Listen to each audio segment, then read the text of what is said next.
Well, welcome back.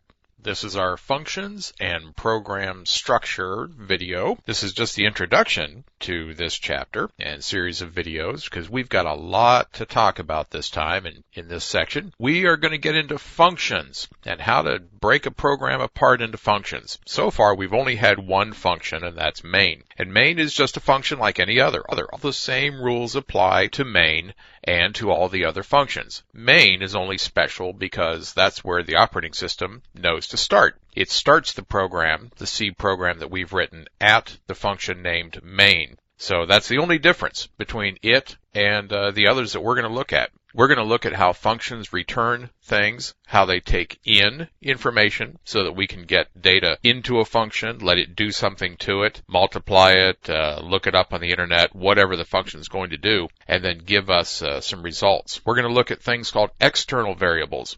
Those are variables that are known to many different functions because they actually are stored outside of where the functions store their variables. Those are automatics. We've already seen those like I and A and B and simple little variables like that.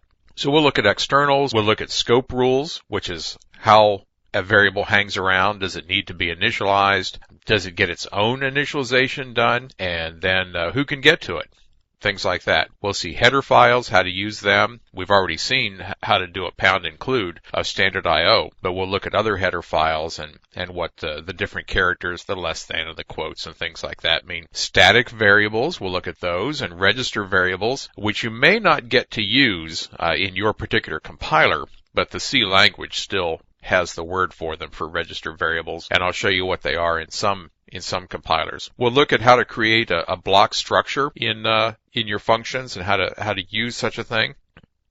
We'll also look at the initialization of variables and of functions and other things in the program structure. Recursion, what it is, how to avoid it if you want to, or how to enable a function to be recursive so that it can call itself and not get into a chasing its own tail kind of situation. And then finally, in this section of videos, we'll look at the C preprocessor, what it does for you, and how you can use it to your advantage. So that's where we're going. Hang on and go on to the next video.